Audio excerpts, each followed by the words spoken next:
Welcome, ladies and gentlemen, to the We Are Wrestling Podcast, episode 18 slash holiday episode slash year end review slash like a lightsaber through. I can't tell you because you didn't see the movie. You know. But I am your host, Viral Viper, aka Viper Freeze, with my co-host, the Renegade Enigma. So, how are you? I'm alright. I didn't watch the movie either. I just gotta point that out. But yeah. And you fall into the loser category too. Speaking of categories, since it's the year-end review, we should have categories and we should pick some people. Okay. Are you ready to do that? Alright. Better than remember what happened during the week because my old ass can't remember that shit.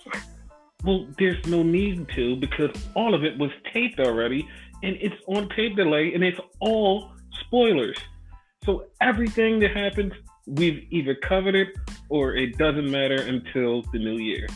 So exactly. Guys, sit back and see how we felt about this year and who we picked. So, first one.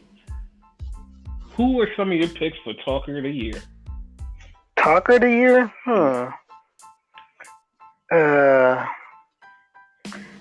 Who had good promos? Okay. This is going to surprise like many of you because all you know I'm kind of a WWE shield, WWE mark as it is, right?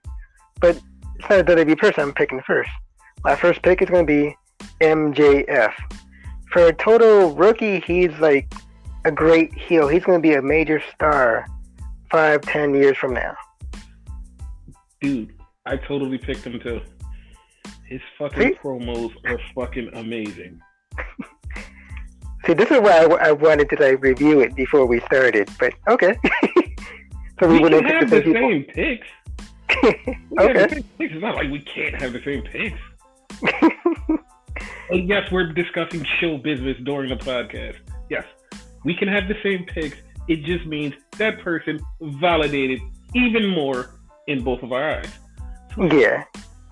See, people, we can have the same picks. It doesn't matter. And we don't all like the same things either. But we can all agree that MJF is like one of the best talkers of the business.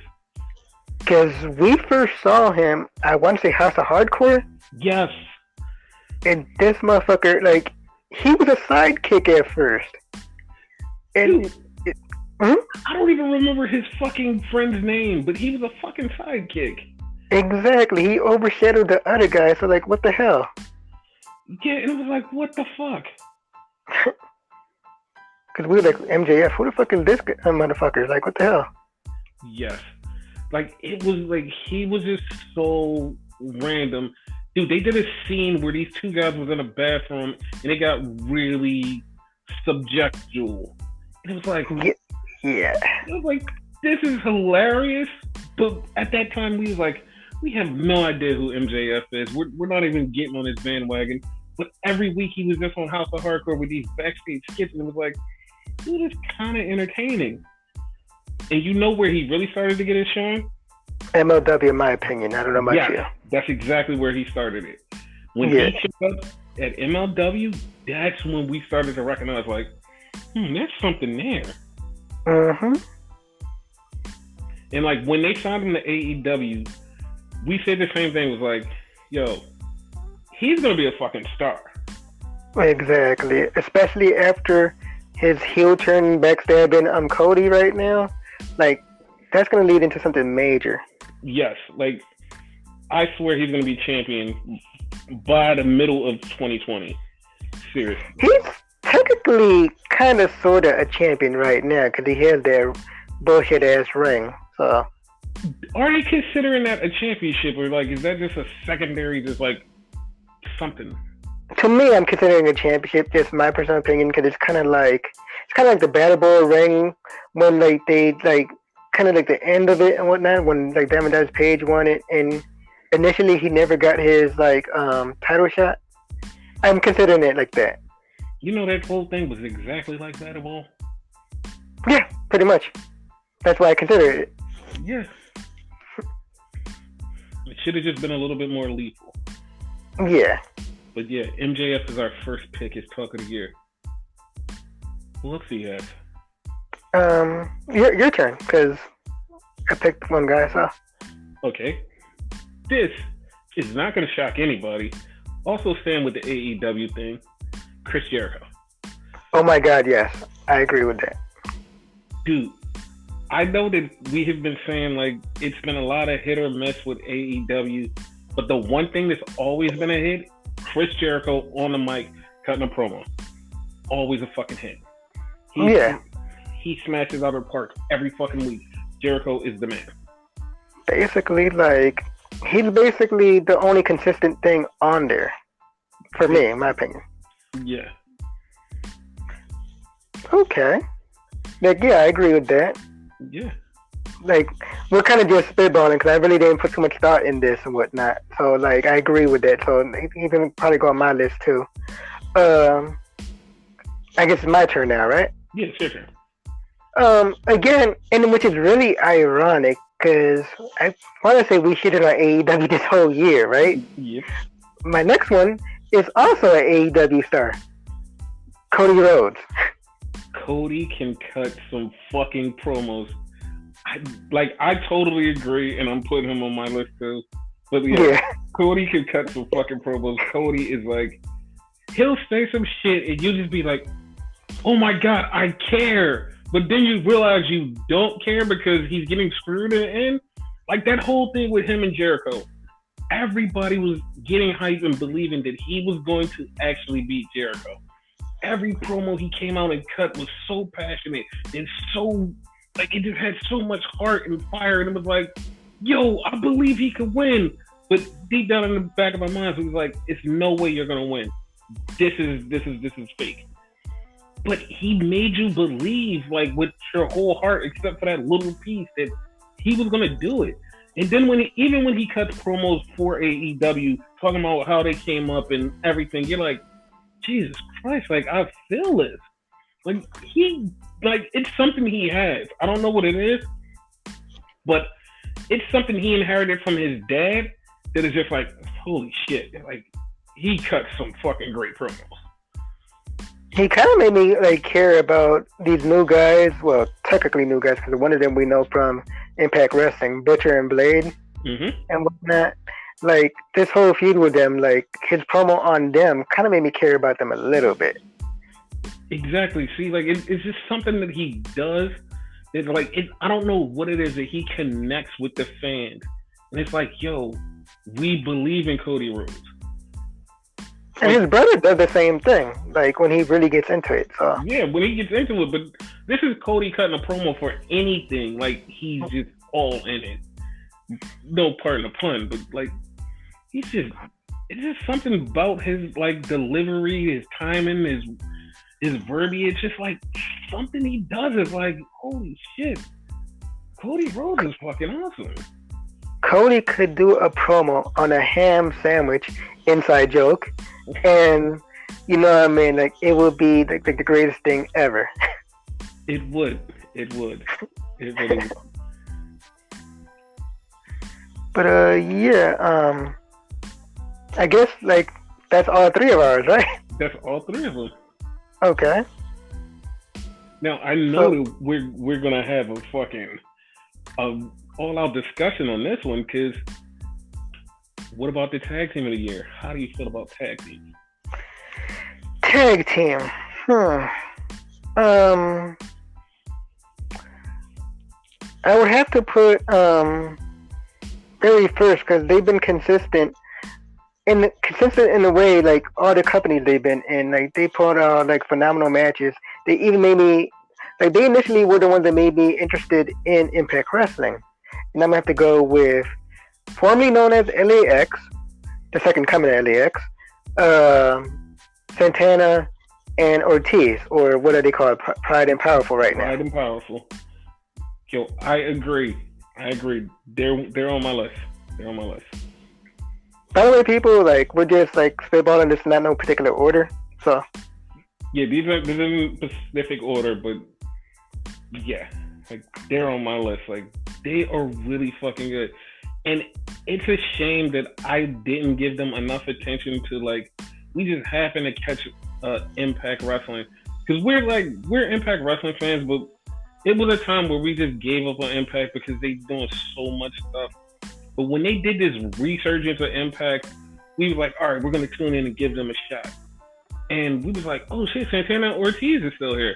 Like, all right, we know LAX, and they put on a match against the Lucha Bros, and it was like, oh my god, they fucking killed it. And then they did one against what is that name? The Chris brothers, Jake Chris and Dave Chris. I was just about to point that one out. Yeah, OVE basically. Yeah, we were like, holy shit, they're fucking killing it. And it was like everybody Impact put in front of them, they fucking tore up every match, and it was like, yo, I think they might be the best tag team in the world for real. Not mistaken, I think they're the longest running Impact Wrestling Tag Team Champions. I think they hold that record. Yes, they are. Yeah. And then they had matches in like House of Glory. They were in a couple matches in MLW. I think the one match, which was like a Battle Royal or some shit. Yeah. They have, every time they've been in a match, they fucking tore the house down. Like, they are fucking great. I know how people say, yo, the Young Bucks are the best tag team in the world. No, they really have to get behind Santana and Ortiz. Yeah, they definitely do. Because, like with the Young Bucks, in all seriousness, I'm not hating or whatever, right? Like, it's something to me that they're missing and whatnot. And I want to say probably their promo skills is one. Is one, their promo skills, and also it's something in the ring that's not connecting with me. Yeah. Like I remember them when they were just like a tag team before this. They started to get better. They're gradually getting better to the point where they're like, oh, they're up there as one of the top tag teams. They're gradually getting better, but they are not on LAX level. No, definitely not. It's like some type of charisma that they have, you know? It's within the ring. It's something that the Young Bucks don't have. But yeah. What's your next one? Well, of course, I have to go with one of my favorite tag teams, no matter what they do, is the Revival. I love the Revival. Revival are like a throwback of Arn Anderson and Tully Blanchard, who were one of my favorite tag teams when I was younger. And fucking Dash and Dawson have that. They have that tag team essence that it's like, yo, this is so old school that it's great. I agree with that. They're not on my list, ironically enough, so we're going to differ a little bit. But I do like the Revival, so yeah. And when we first got introduced to the Revival, we literally was like, these two guys are jobbers. They're not going to go anywhere. When they were in NXT and they had on the country gimmick, we was like, these two guys aren't going anywhere. And I know a lot of people don't remember that because like that was back in the Hulu NXT days. But they dressed up similar to like, what's his name? Mance Warner. It's Murdoch, Mance Warner, yeah. And we really didn't give them no credit until the one day they won the tag team titles, and we was like, what the fuck just happened? Yeah. And after that day, they showed us exactly what they were and was like, oh my God, I love the Revival. Forever the Revival for me. These motherfuckers are two-time NXT tag team champions. Mm-hmm. Two-time Raw tag team champions, I'm not sure about that. Yep. And they, at the very least, had the SmackDown Tag Team Championship once. I'm not sure about that. It might have been twice also. No, it was once. Okay. But they're the first tag team to have every single title in WWE. Yes, they were the first ones. Yeah. All they need to do is go to an NXT UK and get those, and you have your Grand Slam Tag Team Champions. There it is. Yep. But, okay. I'm gonna pick probably like another oddball one for me and whatnot, right? I'm gonna have to go with the Lucha Bros. Oh, that's a good team. Good team. Yeah. Now, they're not high up there with me, but they are like really good in the ring because they're promos. Like I don't know, I don't like their promos, but in the ring they're phenomenal. Yeah.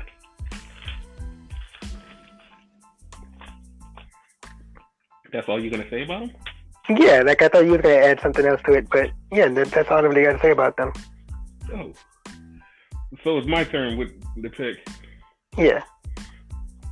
All right, my third team is a really actually consistent team that gets looked over year after year after year because of the way that they've been booked, but it's God, Tama Tonga and Tangaloa.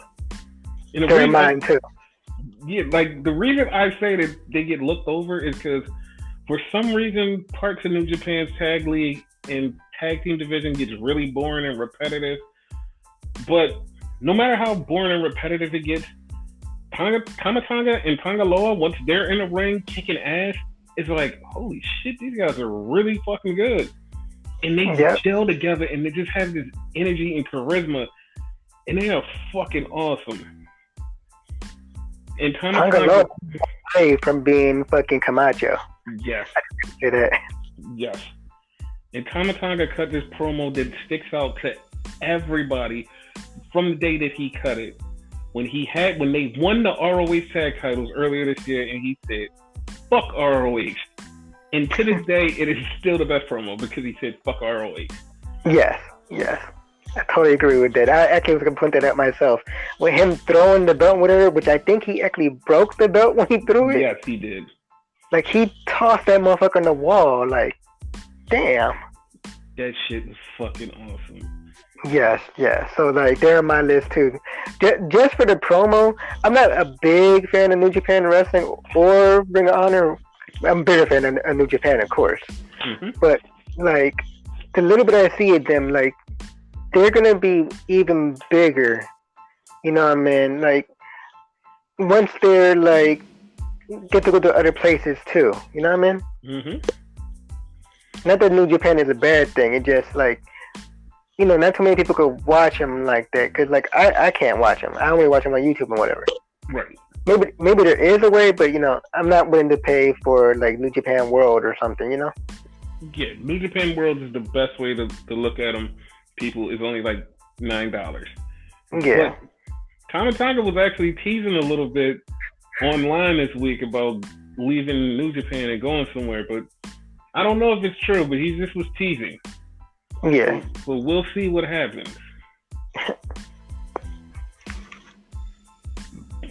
But yeah, that's all your tag teams? Yep. Okay, we got all my tag teams. So, what do you think was the moment of the year? Moment of the year, Up there, like, it's probably a couple, but up there would have to be Kofi Kingston winning the WWE title. That's a lot of people gonna like bitch that it was like short and whatever, like 6-month run and whatnot. But like 5 years ago, who would have thought this man would have been WWE champion? You hoped and you prayed it would happen. But in the back of your mind, you're like, they're not going to do it. True. Yo, listen, if you bitch about Kofi's title reign because it was short, you have to take a look at the actual title reign. Everybody Kofi faced, he beat them with Trouble in Paradise definitively. They booked him like he was the fucking champion. They made him look like he was a fucking star. Like, even though it was short, he looked like a fucking star. Like, and I'm excited that, like, it was just, like, going into it, I was skeptical about it. And when it happened, it was like, all right, that's great.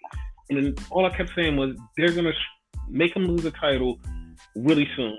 And each time he got in the ring and he won definitively, and it was like, oh shit, this is a real title reign.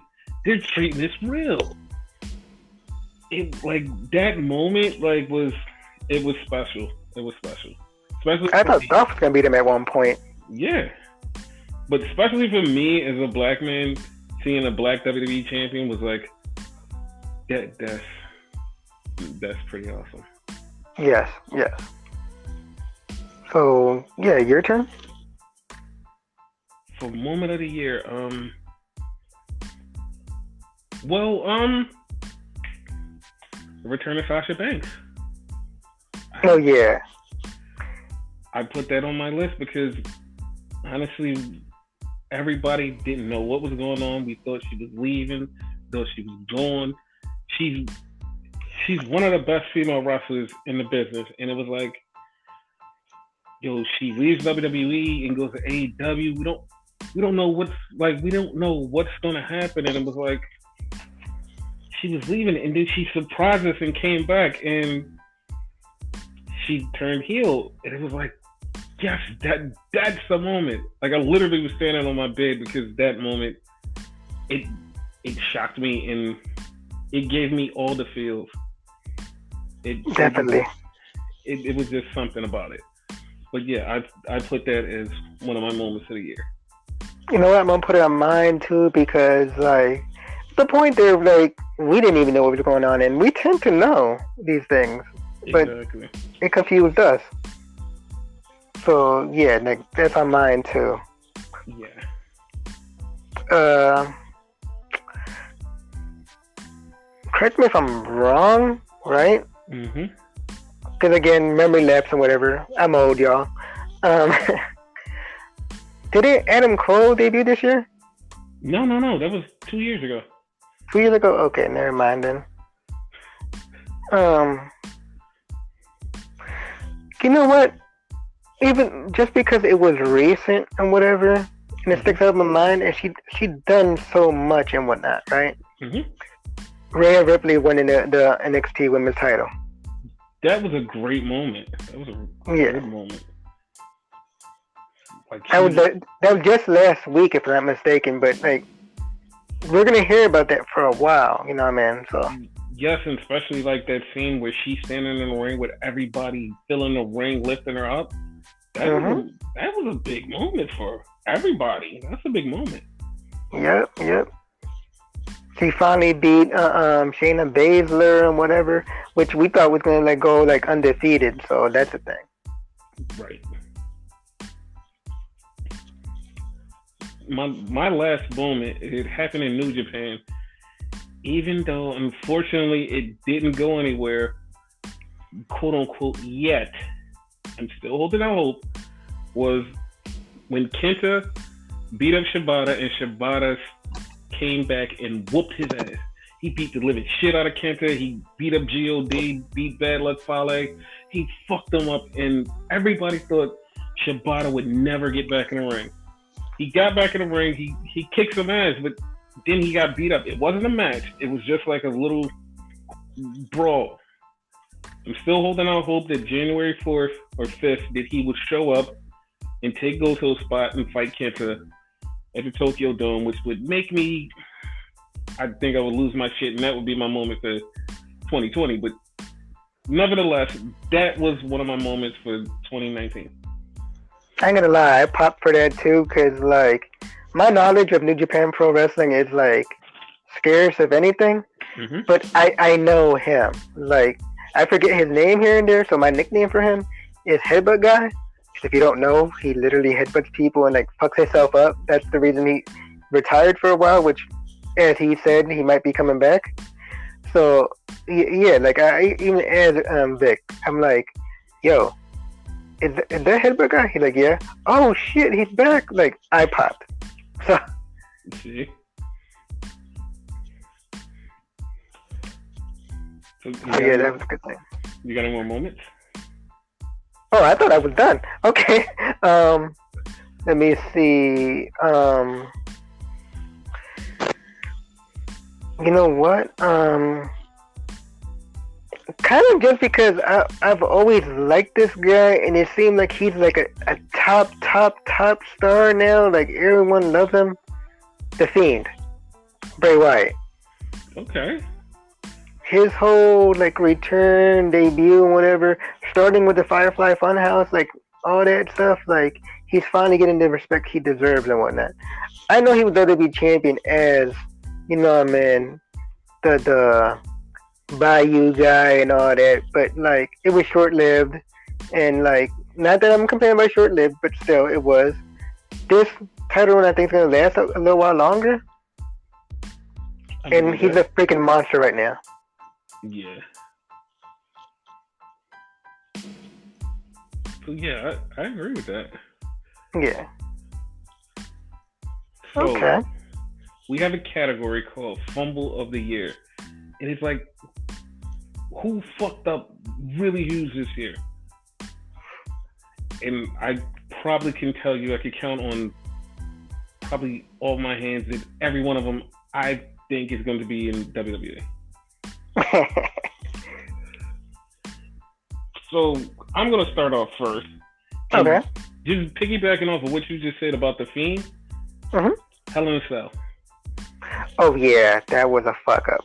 That was a fuck up. Huge fuck up. That will go down in the history for a long time for a big fuck up with WWE's part. They shouldn't have booked that match. It shouldn't have been like that.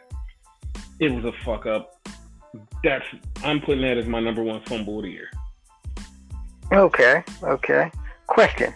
Mm-hmm. Now, is this purely just wrestling, like what we see on TV, or can this be like backstage stuff and whatnot? Everything. Mm-hmm. In this case, I'm gonna have to go with a real controversial one. Now, I'm not blaming anybody or nothing like that, because God knows what the hell happened. But the Jordan Miles situation. Yeah. Whoever fucked that up, that was a fumble and a fucking half. Exactly. So that's my number one. Yeah, that was pretty bad. Like I was gonna put that on my list, but yeah, that's pretty bad. Yeah. Your turn? Uh-huh. I was talking about how WWE did a fuck up, but I have another fuck up that wasn't in WWE. In Impact Wrestling fucking up on Killer Kross. Oh yeah, they fucked him over. Killer Kross was getting hot, getting ready to be number one contender.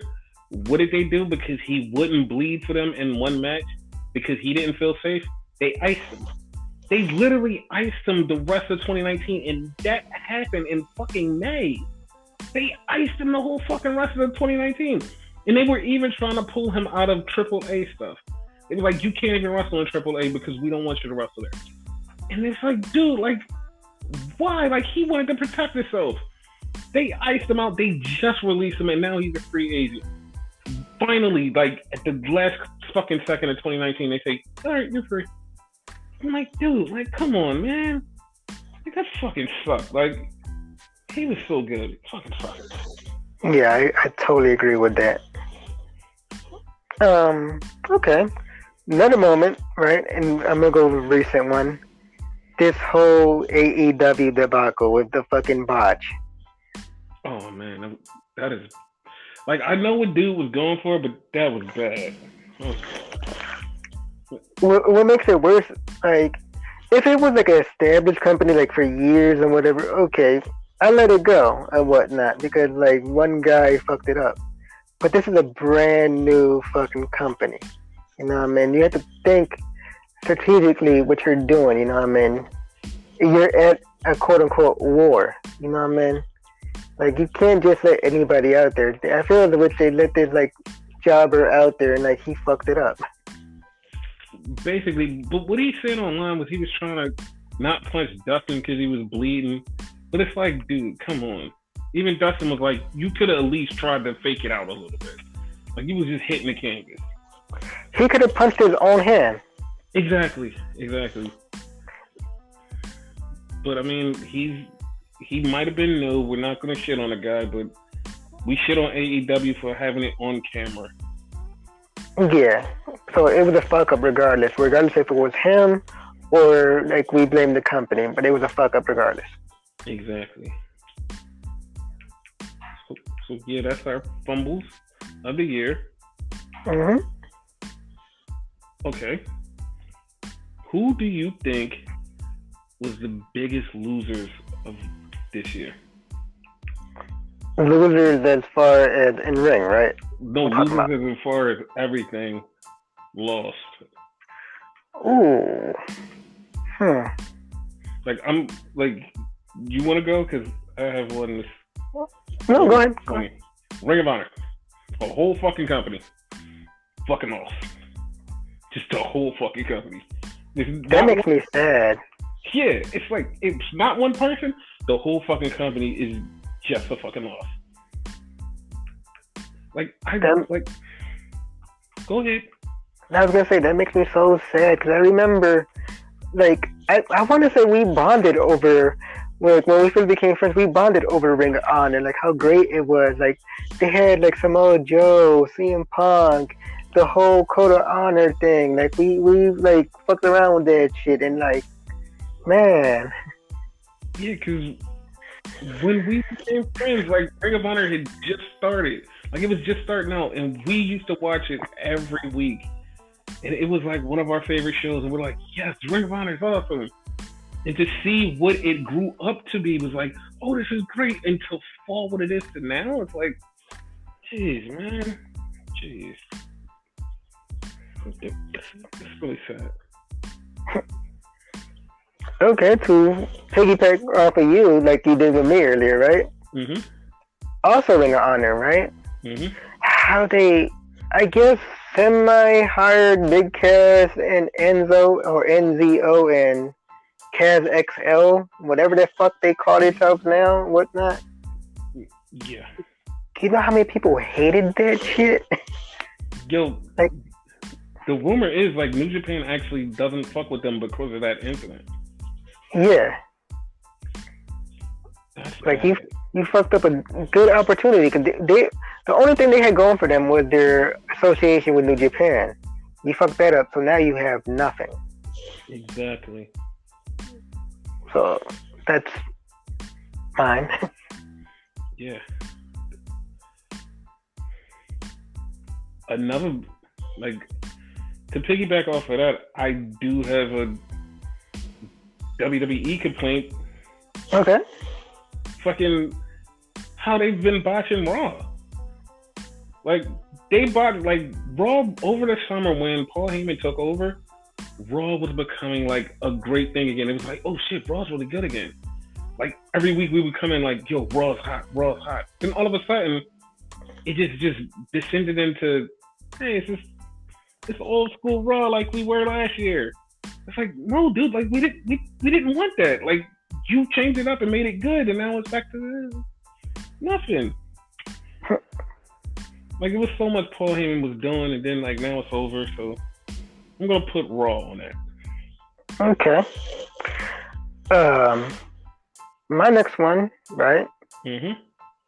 Would have to be. Gotta think about this for a second. Because I just had it, I just lost it in my head. That's good. This whole Cain Velasquez thing. They made such a big deal of him. And, like, I understand the situation and all that, but it was just a fucked up situation. Yeah, he just came in to lose. Yeah, so in my mind, he's a loser. So. Yeah, just a fucking loser. He might come back and fuck Kane. He might fuck up Brock and whatnot, but nah. No, man. No. My last one for biggest loser, Seth Rollins. Oh yeah. You know what? I second that. I have no more. Seth Rollins, number one loser. Yes, because the way he literally self-destructed himself. Like, he had everything, and it was just all of a sudden he jumped on Twitter and realized I could fuck myself over, and just fucking fucked everything up. Jesus, Seth. That's career suicide like a motherfucker. Basically. Yep.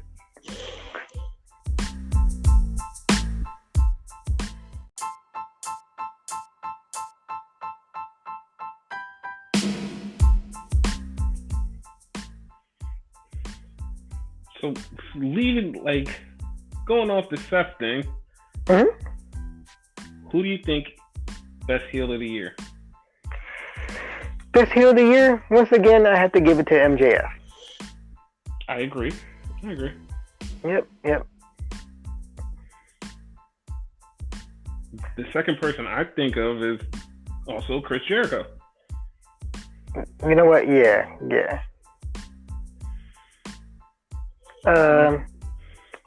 Go ahead. No, I was drawing a blank, but go ahead. Oh, I was gonna say another one of my picks and whatnot, and like he's a heel, but he come across as a face with his promos, or whatever. Because you just gotta laugh because he's such an asshole. Tamatanga. Yes, yes. He's a great heel. Because he just tweeted out something earlier today, like wishing everybody happy holidays and whatnot.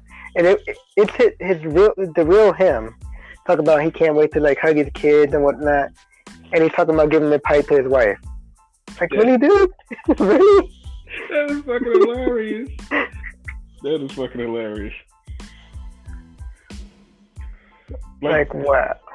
That is fucking hilarious. Like, you're such an asshole, but you're awesome. Right? Another person who I'm picking as heel of the year is Suzuki. Oh my god, yes. He's a fucking evil bastard. He just loves to hurt people. I fucking love him. The way he destroyed Liger and whatever, yeah. Oh man, he's fucking awesome. Fucking awesome. I love that guy. Yeah. But okay, let's do the flip side of that. Face of the year. That's hard for me because, like, faces don't really appeal to me too much, you know? I appeal more to the heels. I'm an asshole, y'all. But the first person that pops in my mind, like we said earlier, Cody Rhodes. Yeah. Like, Cody's like a super over babyface. Love Cody. Yeah, you could sympathize with him. Yeah. Another person. I know that you're gonna hate this answer, but it is the right answer. Rey Mysterio. I mean, yeah. In case y'all didn't know, I'm a like big, I guess, hater of Rey Mysterio, but he's never changed. Like, unless you count that one filthy animal thing when they went heel and whatnot, but yeah. He's better as babyface, so yeah, you know what I mean. They kind of tried to give him an edge against Brock Lesnar this last thing, but you know, basically. But yeah, I would agree with that. You know what? Just like as much as I hate him and whatnot, but like. To me, face means a lot more. Like, you have to do things outside the company and whatnot and have that face quality, kind of like a John Cena and whatnot. You know what I mean? He does all the Make-A-Wish stuff and whatnot, right? So, I would have to say, as much as I hate him, Roman Reigns. Okay, that's a nice pick. Yeah. But I'm going to go a little different because this man, every time he's a face, he fucking gets the crowd behind him no matter what. Daniel Bryan. Oh, yeah. Like, I didn't think of him because he just turned face again. Like, recently, you know? Yeah. But you gotta look at that crowd, though. That every time he jumps in the ring, it starts with the yes. Everybody fucking goes crazy for that. Yeah. I agree with that.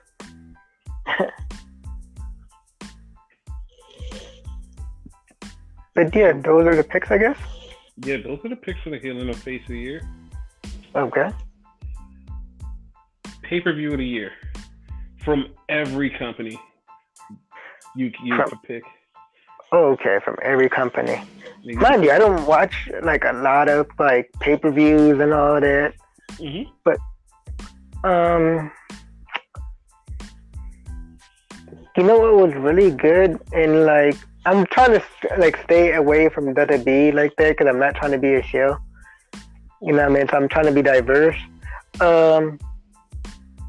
When what you call it? I forget the name of it, but that basically the battle royal that MLW had, where La Parka became their number one contender.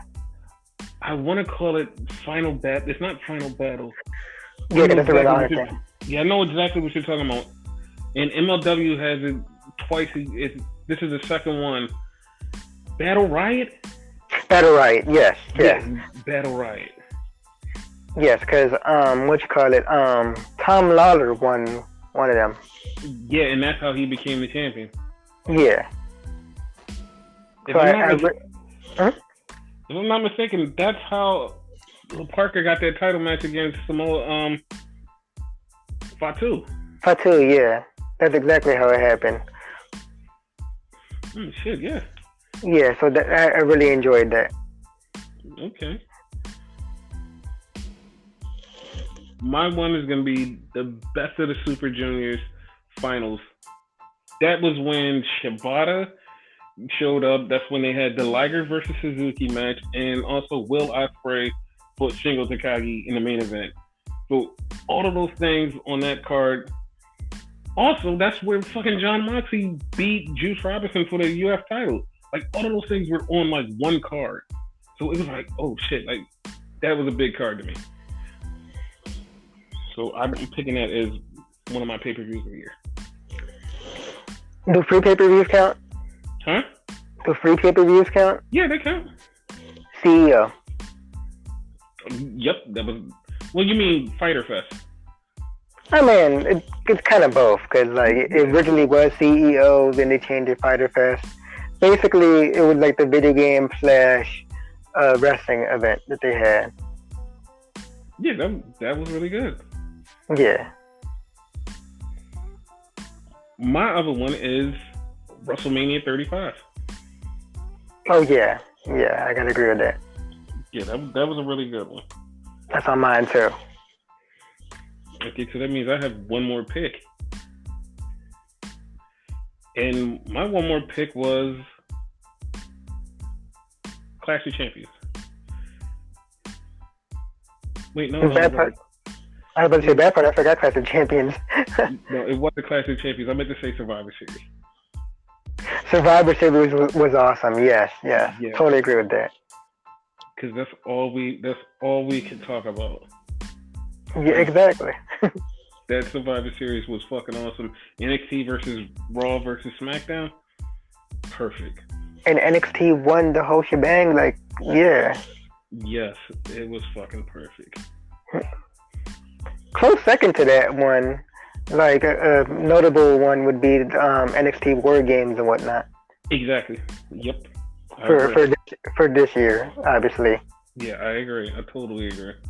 Yeah. So, out of all the wrestlers this year, think real hard. Who are some of your most improved wrestlers this year? Most improved wrestlers? Mm-hmm. Are we taking females too? Females, males, all of it. Okay.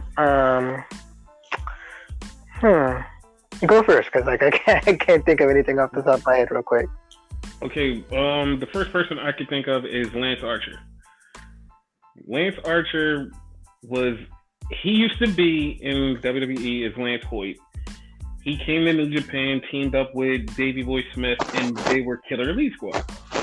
Davey Boy Smith left New Japan, and everybody's like, "Oh, Lance Archer is garbage." But then Lance Archer came back from back surgery this year, and he is a fucking monster. And it's like, holy shit, this dude is awesome. Okay. Okay, I just picked one, and it's going to probably surprise you, because we've said his name multiple times already, right? Mm-hmm. MJF. Oh, no, that surprised me. Just due to the fact that we, as we mentioned, we've seen him in House of Hardcore and whatnot, and how big he is right now. Yes. Like, what the fuck? Yeah, he was on my list, too. Yeah. So that means I gotta pick another one? Yeah, because I got one more pick left, too. Oh, shit. Damn it. I'm gonna say, just for gimmick sense, right? Mm-hmm. I'm gonna say Bailey. Okay. Because, like, the whole hugging and all that, even though I loved it and whatever, it was sweet, innocent, it was starting to get stale. Oh, definitely was. So, like, this whole re-emergence, like, Bailey reborn type of thing, I like. Mm-hmm. You need to change the music though. Other than that, I like it. I agree. Somebody I think is most improved, and I'm putting him on this list, is fucking Punishment Martinez. Oh yeah. Yeah, he literally was. I didn't think that WWE would use him correctly. He's really good. Did I call him Punishment Martinez? Yeah. Damian Priest. Yeah, as Punishment Martinez, he was great, and now he's better as Damian Priest. I know the girl. I was gonna wait till you were done and then mention it was Damian Priest, but okay. He was in the second main event of Survivor Series. So yeah. Yes. So yeah. What do you think? Story of the year, and not just storyline, just story, like breaking news story, big story of the year. Well, you want to go or you want me to go? You can go first. Well, I would have to go with the most obvious one, and that's quote unquote the return of CM Punk. A lot of people getting confused and whatnot, talking about he returned to WWE, which technically he did, but technically he didn't. You know what I mean? So that's, to me, the biggest story of the year. Nothing's probably gonna top that. Yeah, that was one of my big stories. Another big story for me is AEW. They showed up this year. They became a thing. So yeah, that was a huge story. Yeah, as I always say, like, they're lackluster, but the fact that they're actually doing it says something, because not too many people could say they made their own company. Like, even if they fail, they could go out of business next year, and at least they had a company. Exactly. You know what I mean? So I give them credit for that. Okay. What else?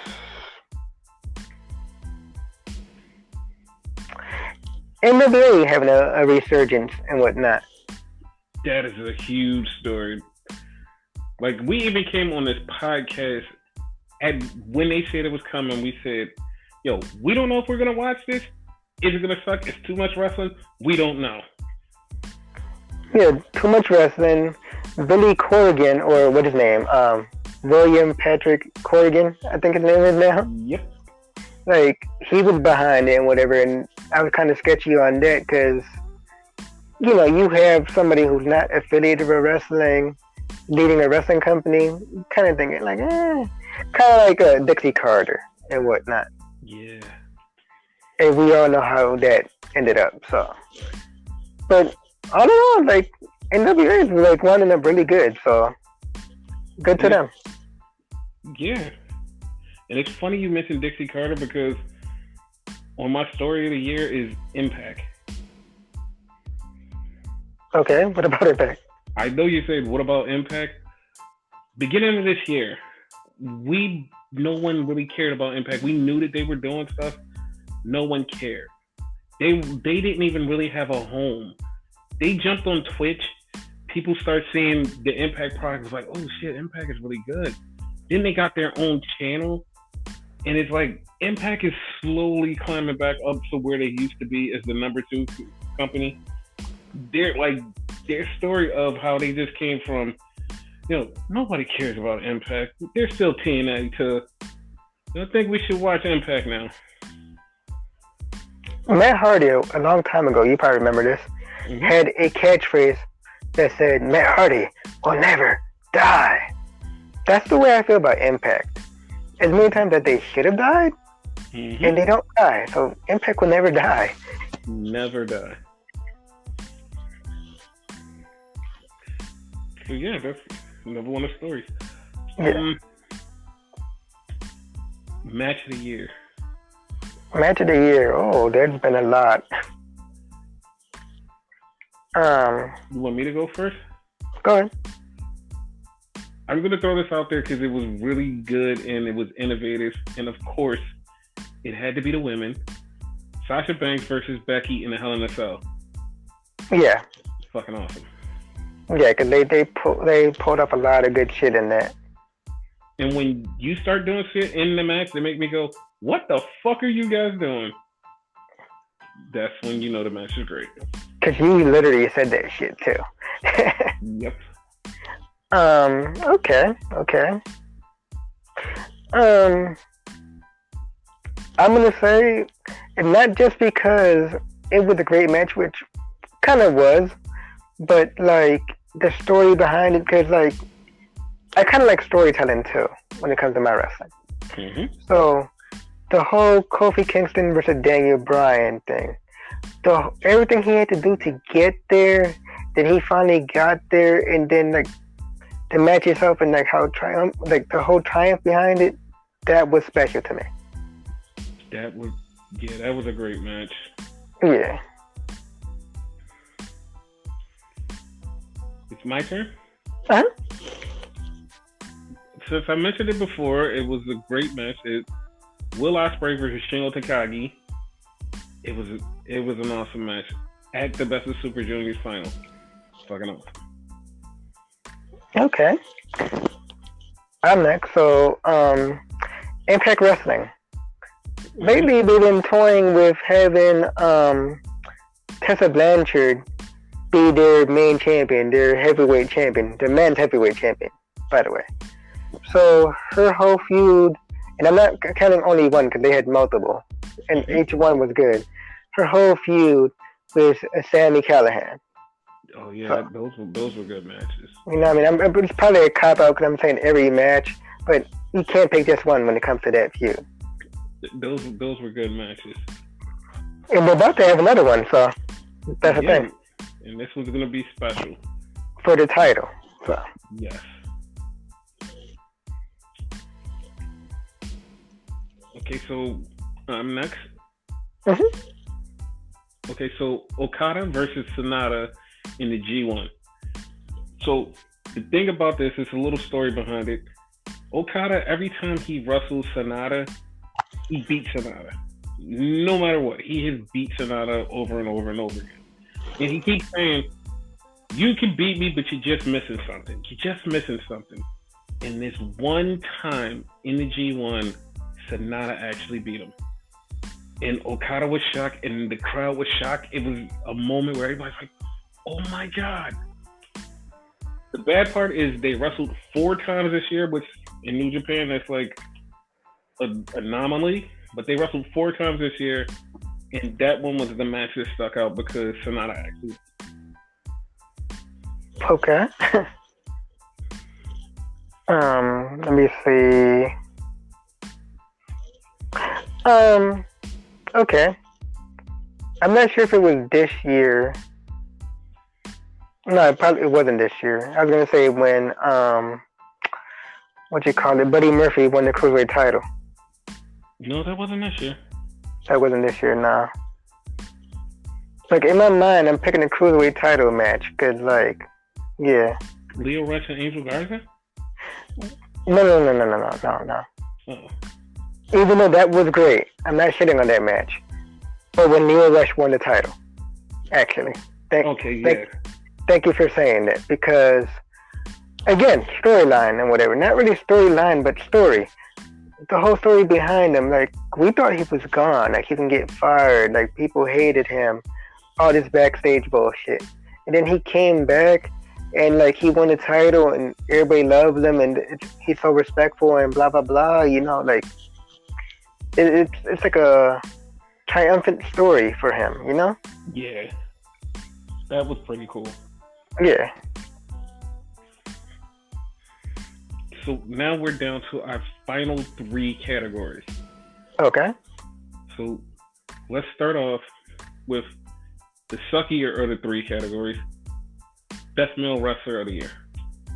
Best male wrestler of the year. Yeah. Okay. You first. Okay, since this guy has been killing it all year and he's literally the fall of Seth Rollins, I'm going to go with Will Ospreay. Yeah, I agree with that. I'm going to have to go with Leo Rush. like since he's been back and whatever, he's been consistent and whatever, and he had a hell of a year. So Okay. you know, they relegated him to like a manager at one point, Yeah. and basically, I wouldn't say he wasn't having it, and like he's not a cruiserweight champion. Well, he was the champion until recently, but you know. Yeah, he was. Okay, my second pick is Adam Cole, baby. Adam has had a fucking phenomenal year. Yes. Okay. Mhm. I'm gonna like piggyback off of that, right? Mhm. And go with Roderick Strong. Yeah, he did have a great year.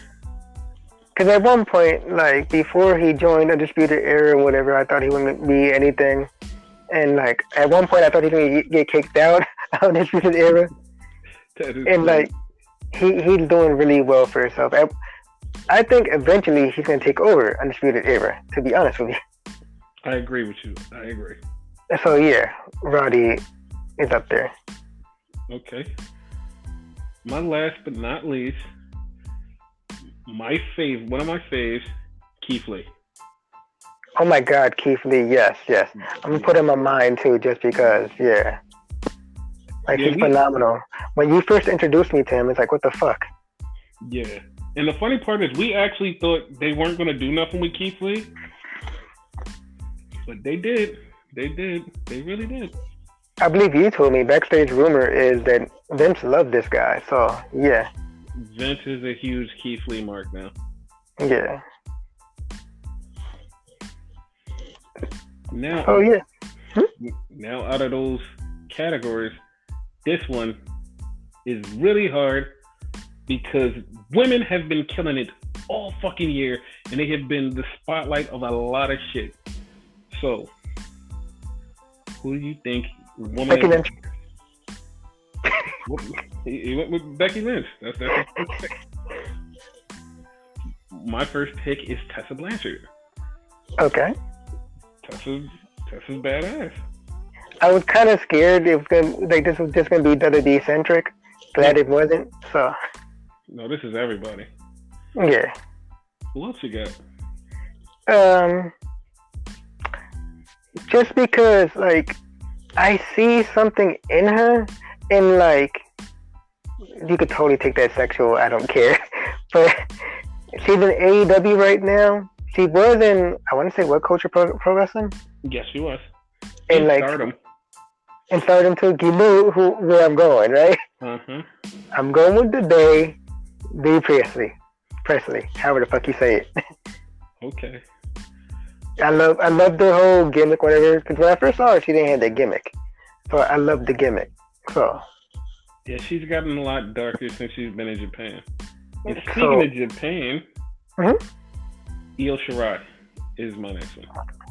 Oh yeah, definitely. Especially the heel turn, like she stepped it up with that. Yes. Okay. My last one, I'm gonna have to go with Rhea Ripley. Okay, good choice. Because like she had a hell of a year. Good choice, and I'm going with the legit boss, Sasha Banks. Also a hell of a year. Yes, she did. So now, drum roll, please.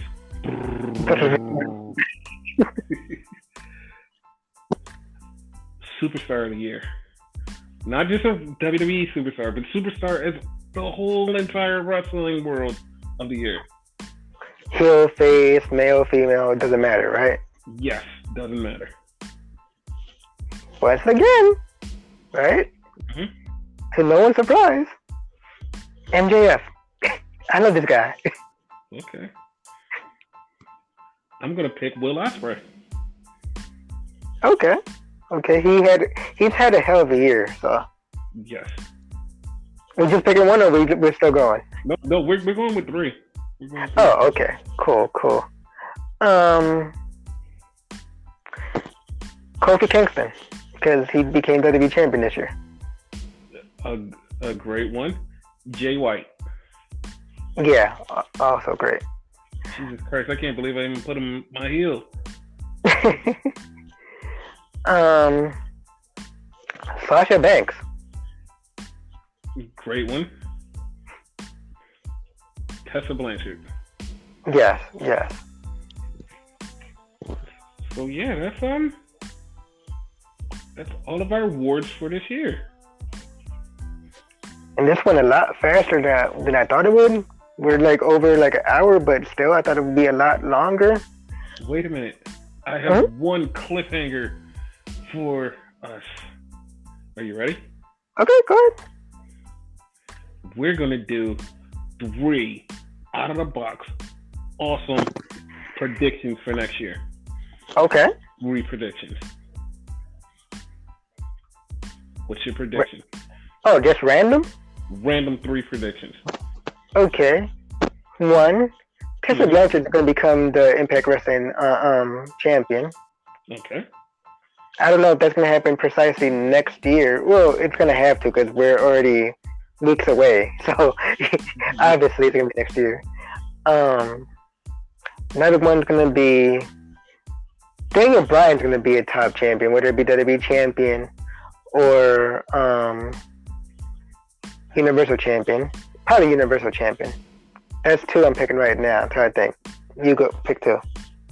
Okay. Killer Cross is going to show up in NXT. Oh. I know that seems far out there, but I think Killer Cross is going to show up in NXT. It doesn't, like, it's not too far out there because for those of you that don't know, his girlfriend, I want to say they're still together, right? Yeah, they're still together. The Smoke Show, Scarlett DeVoe, is in NXT right now, so. Yeah, she is. So that's not too far off. No, but you never know. Like, that AEW money can sway some people. True. Speaking of AEW, AEW is going to sign a huge star. I don't know who it is. A huge star is going to go to AEW. I don't know who it is. I'm just throwing it out there as a prediction. I can see that. They're going to sign somebody huge. They go to AEW. That's what I feel. CM Punk. Just kidding. It could be. Could be. Nothing's off the table. Basically. Next prediction, and my last prediction actually. Speaking of AEW, they're going to have a secondary title. I know Cody said he doesn't want to call it that. That's pretty much what it's going to be. Okay. And my last prediction, 2020 is going to be the hottest year for New Japan Pro Wrestling ever. Hopefully. Yes.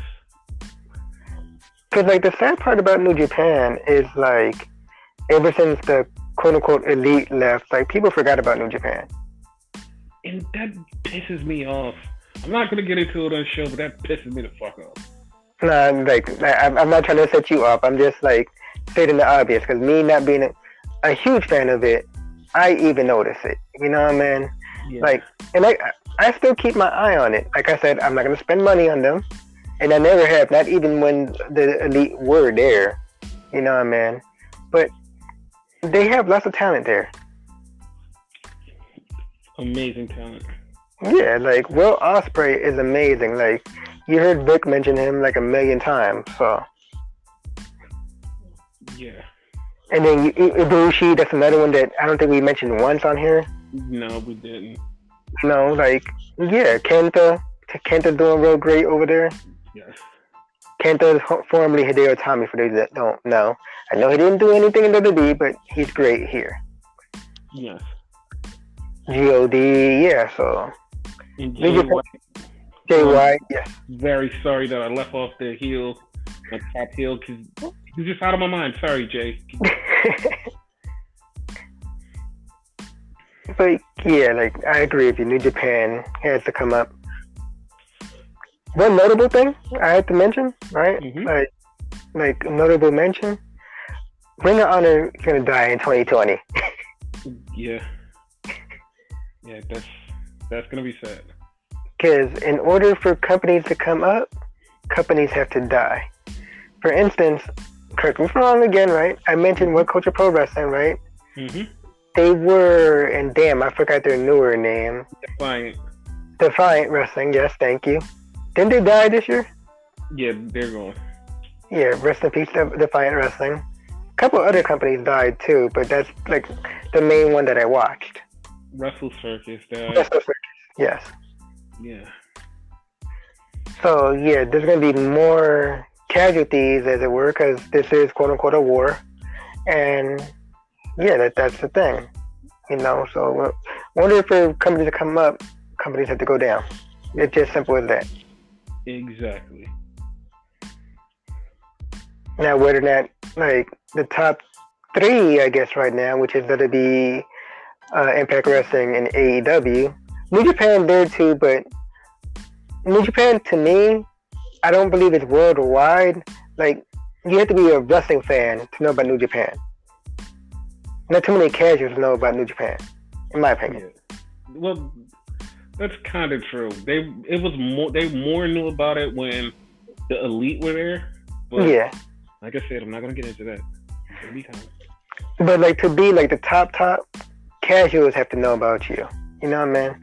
So it's Impact Wrestling, WWE, AEW. You know? Yes, but not in that order. No, definitely not in that order. Definitely not. But you know, I'm just saying. So, in order for one of them to like proceed being the top, someone has to die. I understand. So, yeah, we're bringing it to a close. So, any last words? Happy holidays, Merry Christmas if you celebrate, Happy Hanukkah if you celebrate, whatever other holiday that's out there, because I can't remember right now because I'm tired as hell. Happy New Year, and yeah, until season 2. Oh, fuck this shit.